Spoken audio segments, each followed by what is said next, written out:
Assalamualaikum warahmatullahi wabarakatuh. Selamat sore teman-teman semuanya. Apa kabar Anda di hari ini? Saya harap kalian masih dalam keadaan sehat walafiat dan selalu dalam lindungan Allah Subhanahu wa taala. Amin ya Allah ya rabbal alamin. Baik, di video kali ini saya akan membahas tentang nasabah yang gagal bayar di pinjol di bulan Agustus ini langsung diproses ke jalur hukum. Tidak ada tawar-menawar, tidak ada negosiasi, pokoknya langsung diproses ke jalur hukum. Nah, ini akan saya nanti bacakan penagihan dari salah satu debt collector pinjaman online. Jadi kalian boleh simak videonya sampai selesai. Siapa tahu video ini akan bermanfaat buat kalian, buat teman-teman yang lagi membutuhkan informasi, apalagi orang-orang yang saat ini baru pertama kali mengalami telat bayar di pinjaman online. Banyak sekali cara-cara penagihan yang dilakukan oleh DC pinjaman online. Ada yang menyebutkan nama aplikasinya, ada yang tidak menyebutkan nama aplikasinya. Itu semua hanyalah penagihan-penagihan yang memang pada faktanya dari tahun 2018 sampai sekarang penagihannya masih itu-itu saja. Jadi buat teman-teman semuanya yang saat ini baru pertama kali mengalami telat bayar dan gagal bayar di pinjol lalu tiba-tiba akan diproses ke jalur hukum. Bagaimana seharusnya Anda bersikap? Silahkan kalian boleh simak videonya sampai selesai. Siapa tahu ini bisa membooster mental Anda, dan jika memang menurut Anda video yang saya sampaikan ini bermanfaat, silahkan boleh disebarkan ke seluruh media sosial kalian, ke seluruh teman-teman kalian, ke seluruh kawan-kawan yang saat ini siapa tahu lagi membutuhkan informasi tentang bagaimana cara menyikapinya dan menghadapi ketika telat bayar di pinjaman online. Karena saya yakin yang namanya orang yang berhutang di pinjol itu kadang malu-malu mengakui. Mereka menutup diri, tidak berani berterus terang pada pasangannya, pada keluarganya, sehingga ketika ada DC lapangan yang datang ke rumah, paniknya luar biasa. Karena itu tidak ada kejujuran dari diri sendiri, tidak jujur pada pasangan, sehingga takut diketahui, dan itu semakin memberatkan pikirannya. Itu banyak terjadi. Beda lagi dengan orang-orang yang berhutang di bank konvensional. Orang yang berhutang di bank emok, di leasing, di multi finance, itu mereka kan terbuka. Mereka rapat atau mengadakan pertemuan-pertemuan dulu, baru untuk proses pencairannya juga diketahui oleh semua orang, sehingga kan itu seolah-olah hal biasa. Tetapi kenapa ketika orang meminjam uang di pinjol kayak Aku Laku, Kreditpol, Kredit Pintar, dan pinjol yang lainnya, itu seolah-olah punya utang di pinjol itu tabu. Seolah-olah malu banget untuk mengakui bahwa kita itu punya utang, sehingga ditutup-tutupi. Di saat kita sudah kesulitan membayar juga masih berusaha menutup-nutupi, dan hal itu menjadi bumerang pada dirinya, dan suatu saat nanti ketika mentok tidak bisa lagi membayar utang pinjol tersebut, akhirnya diketahui juga oleh orang lain, diketahui juga oleh pasangannya. Makanya dari awal lebih baik kalian jujur pada diri sendiri, jujur pada orang-orang yang dekat dengan kalian seperti pasangan atau keluarga kalian, untuk mengantisipasi rasa malu ketika mereka tahu. Dan saya yakin orang-orang yang tidak mau jujur pada diri sendiri, tidak mau jujur pada pasangannya, itu di saat ketahuan punya utang di pinjol itu ternyata utangnya udah menggunung, udah mentok, tidak bisa lagi membayar, tidak ada lagi orang yang ngasih pinjaman, maka pasrahlah di situ, tetap ujung-ujungnya akan gagal bayar. Makanya saran dari saya dari awal, ketika kalian mempunyai utang di pinjol, tidak ada salahnya jika kalian jujur pada diri sendiri, jujur pada pasangan kalian, orang-orang terdekat kalian yang sehari-hari mungkin hidup bersama-sama satu rumah dengan kalian. Tujuannya untuk mengantisipasi ketika suatu saat nanti kalian mentok tidak bisa membayarkannya, mereka tidak kaget lagi. Oke, jadi buat teman-teman tetap jujur pada diri sendiri dan jujur pada orang-orang yang sangat dekat dengan Anda. Oke, itu adalah salah satu cara agar kalian tidak panik yang berlebihan, karena saya yakin orang-orang yang menutup diri, yang tidak mau berterus terang pada orang-orang yang terdekatnya, orang-orang sekitar di rumahnya, itu berpotensi akan mengalami ketakutan ketika sudah tidak mampu lagi membayar hutang di pinjol tersebut. Oke, saat ini saya akan bacakan salah satu penagihan dari DC pinjaman online, dan nanti kalian boleh simpulkan dari DC pinjol mana.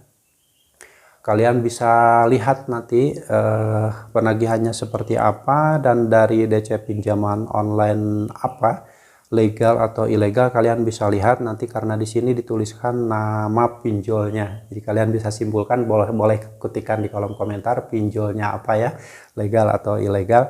Dan ini adalah DC pinjol di bulan Agustus menagih akan memproses semua nasabah yang gagal bayar di pinjol tersebut.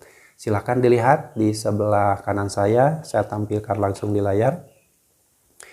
Ini dikirimkan dari 085259158306. Di bawahnya, di bawah nomornya itu ada tulisan ya, itu nama pinjolnya. Silahkan kalian tuliskan di kolom komentar.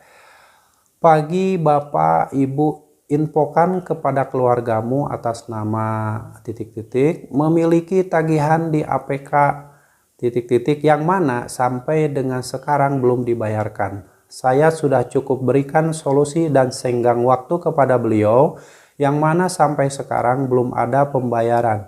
Beritahu dan sampaikan kepada beliau agar segera bayarkan sebelum jam 10 pagi ini.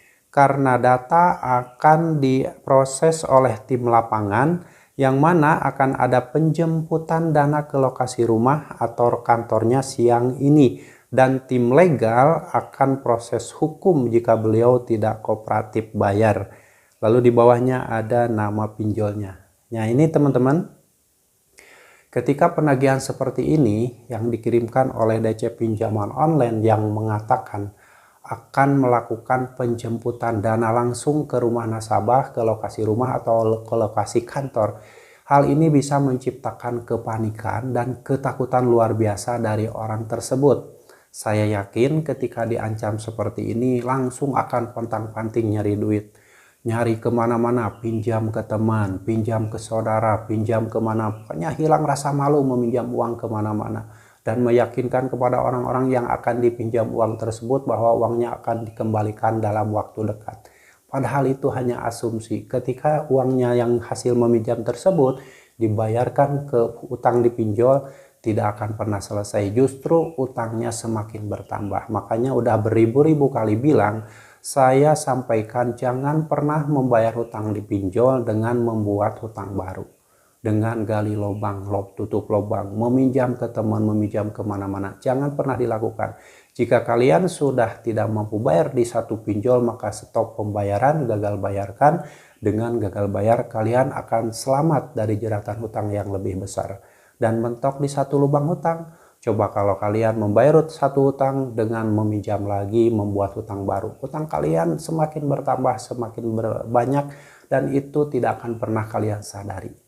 Jadi ingat, jangan pernah membayar hutang dipinjol dengan membuat hutang baru. Ya, hentikan gali lubang, tutup lubang. Tidak usah panik, tidak usah cemas, tidak usah terlalu menyikapi sesuatu dengan berlebihan. Apalagi ini diancam akan diproses ke jalur hukum jika tidak kooperatif, jika tidak membayar hutang tersebut. Oke, DC pinjol bisa bilang akan memproses jalur hukum. Tapi hukum yang mana yang akan memproses orang-orang yang telat bayar atau gagal bayar di pinjol? Nah, misalkan kalian diancam akan dipenjara, sementara utang piutang itu ranahnya perdata. Kalaupun diproses ke jalur hukum, mungkin masuknya di hukum perdata, dan jika sampai ke persidangan, ini jika ya, jika mungkin sampai ke persidangan, nanti di persidangan kalian bisa negosiasi. Dan bisa membayarkan hutang pokoknya, negosiasi semampu kalian.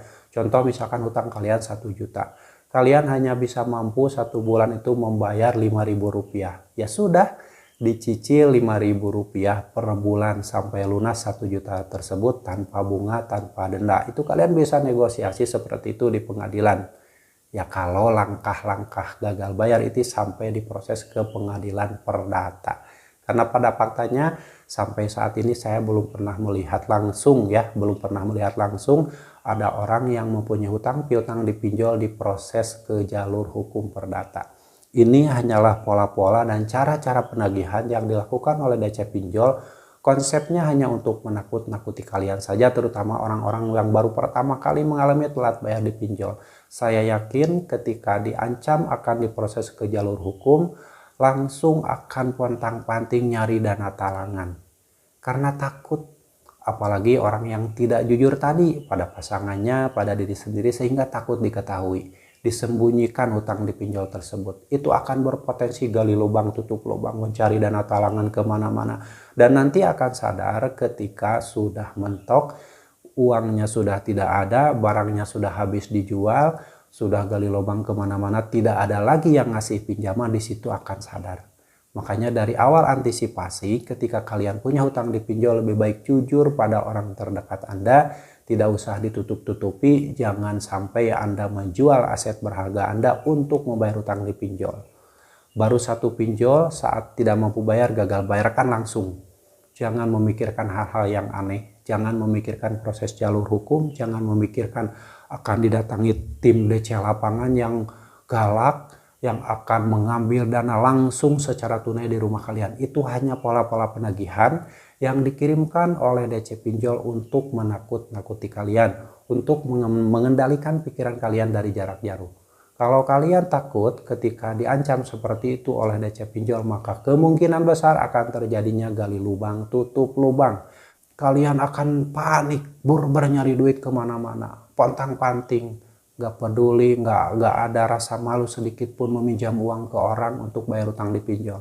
Itulah konsep berhutang di pinjaman online akan berakhir gagal bayar, dan gagal bayar tersebut terjadi ketika banyak nasabah yang sudah habis-habisan, sudah dimiskinkan oleh pinjaman online. Sadarlah dari sekarang, jika kalian punya utang dipinjol, di satu pinjol saja, jika tidak mampu bayar langsung gagal bayarkan.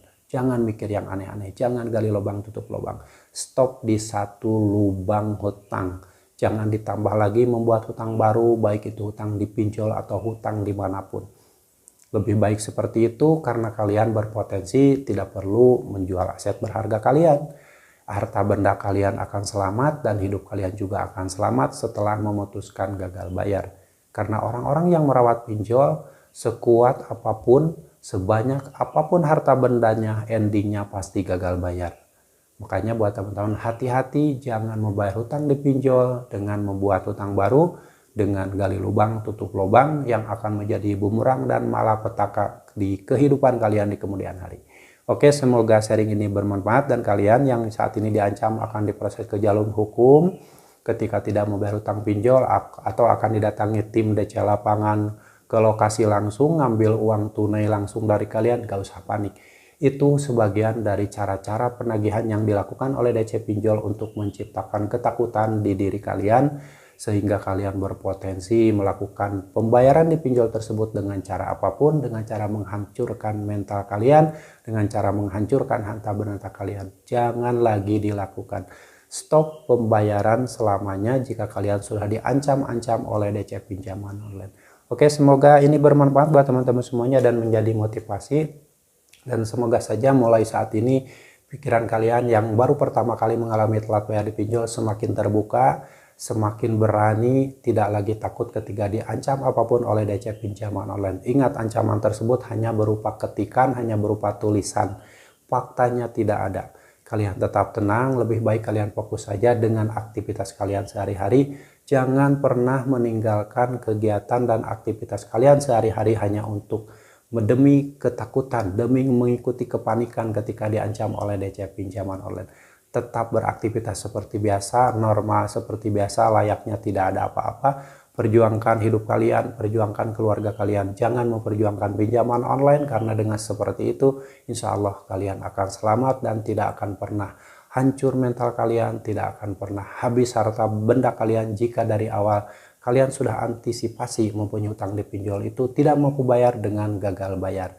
Oke, buat teman-teman yang saat ini sedang dalam situasi kepanikan, mempunyai permasalahan apapun di dunia ini, permasalahan masalah utang piutang, permasalahan berniaga, permasalahan mencari nafkah, dan segala jenis permasalahan yang sedang kalian hadapi saat ini, saya doakan semoga Allah segera memberikan solusi pada kalian, semoga Allah segera memberikan jalan keluar yang terbaik untuk kalian, agar dibukakan pintu rezeki seluas-luasnya dan diselesaikan dari segala masalah yang sedang kalian hadapi saat ini. Yang pasti kalian harus tetap semangat berjuangkan masa depan kalian, perjuangkan masa depan keluarga kalian. Jangan lagi memperjuangkan masa depan pinjaman online. Sampai jumpa lagi di video saya selanjutnya. Wassalamualaikum warahmatullahi wabarakatuh.